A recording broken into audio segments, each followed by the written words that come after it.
Hey guys, it's Becca, and let's talk salt.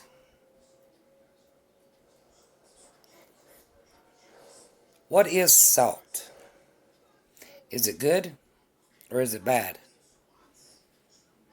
What if I told you salt, actual salt, is good and your body needs it? It is essential to your body's health. Would you think I was crazy? Or would you believe me if I told you that salt is bad? It is the number one thing that everybody has high blood pressure with, and sodium is bad, and you should steer completely away from salt and sodium. Which one would you believe? What if I told you both are true? Would you understand what I was saying? Allow me to elaborate. We've got all kinds of salt. But what is actual salt? Did you know that salt is a rock? Actual real salt is a rock. Really? Did you know that actual salt has loads of magnesium, iron, and 80 other minerals that your body needs?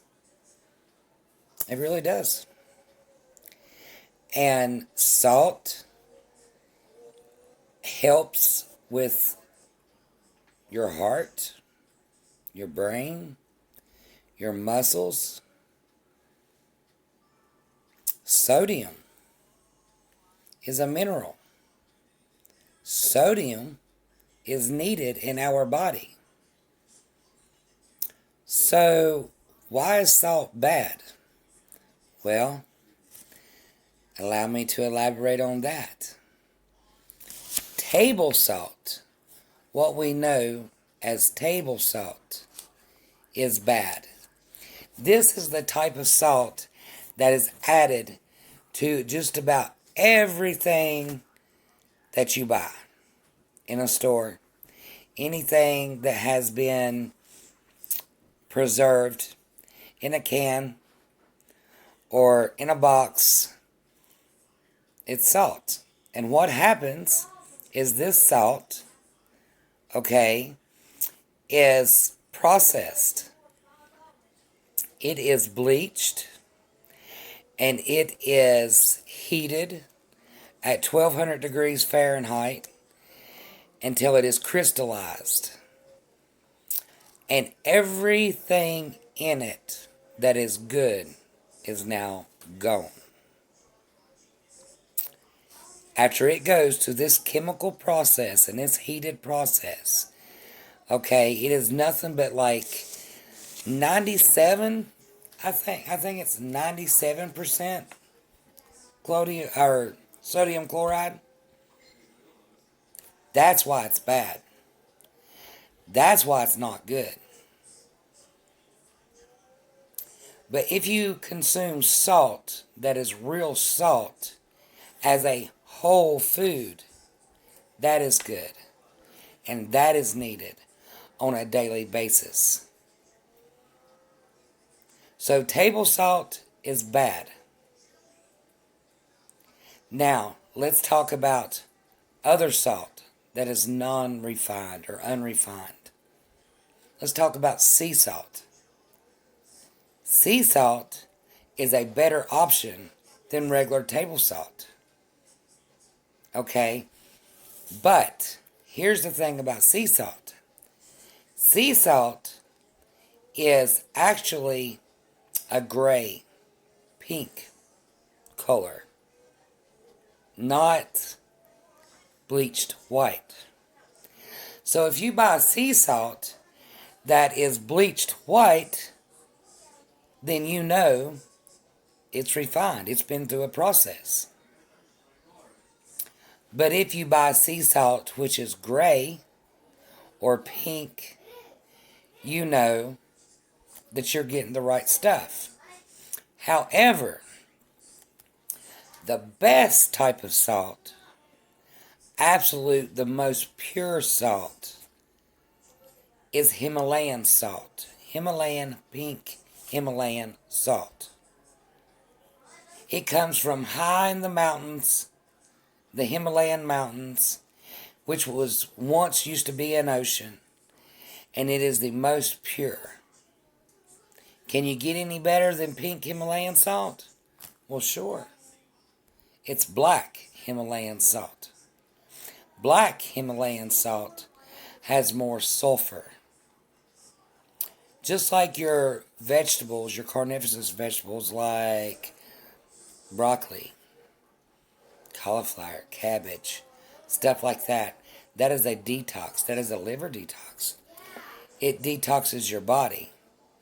Now, most people don't like black Himalayan salt.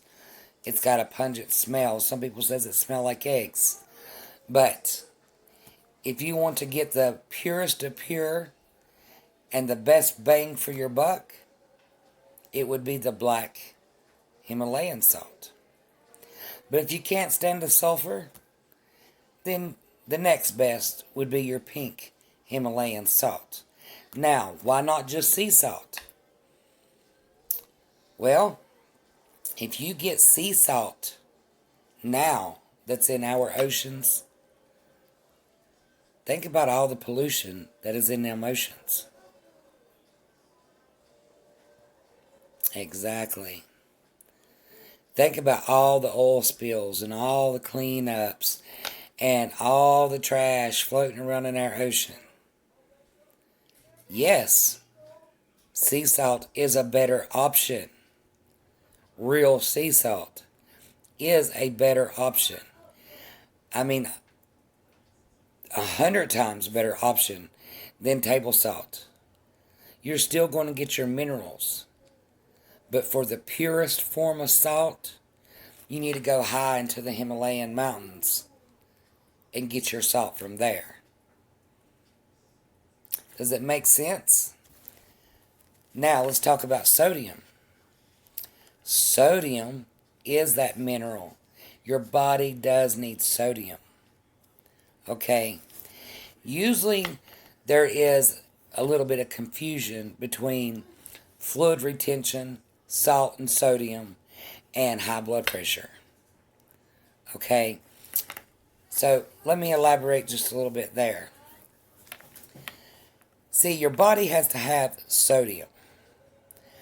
But most of the time, people consume way up here in sodium a day, but way down here in potassium a day. And it should be flipped. Okay? You should have at least 4 times the amount of potassium than sodium.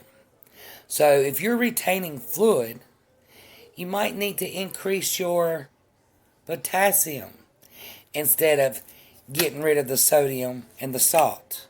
If you are consuming actual salt, if you are consuming the whole salt with the magnesium and the iron and the other 80 minerals that our body needs. Okay?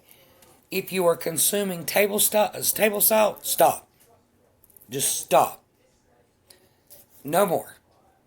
Because raising your potassium is really not going to, balance the scales if you're still consuming table salt. That sodium is bad. That type of salt is bad because it has absolutely nothing else that your body needs. That nothing. Zip, not a zilch. Nothing. So, for a better choice and to get better nutrition and give your body what it needs, spend an extra few bucks. Get some pink Himalayan salt or some black Himalayan salt. Reach to the purest form and put all this nutrition inside of you.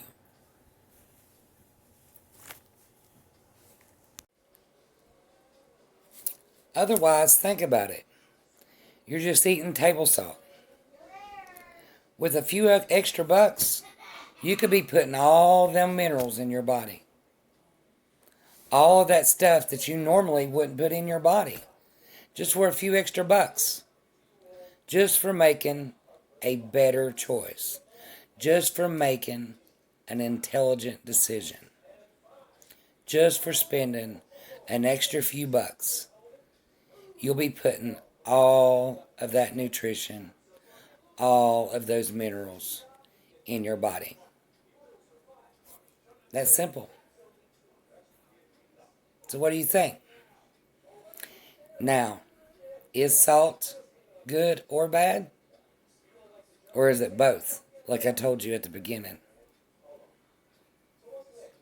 See, after they put salt, table salt, through that process, they iodize it. Iodized salt. Our body's got to have it. It's a mineral it has to have. So they strip everything else out of it, but put in iodine. Silly, right? And it's cheaper, so therefore it's a cheap salt. And it is put inside of our food that we consume. It is put inside to preserve things, to season things. And here you think because you got iodine salt that, you're getting what you're supposed to get, but you're not. You're not getting the other 80 minerals you're supposed to be getting. See, a long time ago, salt was used for all kinds of stuff. It was used for preserving meat in smokehouses. I remember that. I grew up on a farm. My grandparents, they raised pigs. We had a smokehouse. When it come time to harvest the pigs, it got covered in salt and it was put inside of a smokehouse. Now, salt is used to can, to preserve things. Salt is used to ferment. Salt is used in everything. And they add a little bit of iodine and think that, that'll do. But it's not true. It don't have the other 80 minerals we need. It's very important to our health, our heart health, our brain health. So, is salt bad for your blood pressure? Why, sure. If you're consuming 97% sodium chloride, right? But see, you need sodium. Sodium helps with fluid retention. Sodium helps with the fluids inside your body. Helps your heart. But, the correct sodium with all the other minerals with it, so everything can function correctly. You can't take all the nutrition out of something and expect it to do what it's supposed to do. Again, we remember the vitamins, but forget the minerals. So yes, table salt is bad. No, real salt is not. It is needed daily. And potassium is needed daily. They come hand in hand. You just need 4 times more of the potassium than you do the sodium. A lot of us that has high blood pressure and, we're consuming All this trash. It's just like the trash out in the ocean that's made sea salt bad. You know, we get done with what's inside of it and we toss the other. The difference is everything that's inside of it is being took out before we can consume it. And this type of salt is placed in everything because it's cheaper. Not because we want it there, but because it's cheaper and it's put there. It's put there to preserve. It's put there to taste, you know, for seasoning and such. So, how do you know if you need salt? Well, you crave it. It's simple. But when you crave it, why not get the right kind? And remember your potassium. A lot of us is potassium deficient. So I hope that this helped you guys out a lot. I know it did me when I did the research. And when I made that one better choice of what salt that I put in my body. I cook with a sea salt or a Himalayan pink salt. I preserve with one or the other. Everything I do is with that. And you know what? My fluid retention, it's all right. I got high blood pressure that I'm combating. And soon, I'm not even going to need the medication. It's made that much of a difference. So, there's the scoop, guys. There's a straight up, bona fide, French fried truth about salt. This has been Becca, and I'll see you next time. Wait a minute. I forgot. A little bit of food for thought or brain food. Did you know that salt-rich air kills bacteria, alleviates chest congestion, cough, and asthma? And it has been used, a salt therapy has been used for treatment for cystic fibrosis. Is that cool or what? Anyways, I forgot to tell you guys. Pretty nifty. So if you're new to this channel, hit the subscribe button. Give me a like. Share it with somebody else. Oh yeah, I forgot. Ding that bell so you can get all my other videos. See you guys.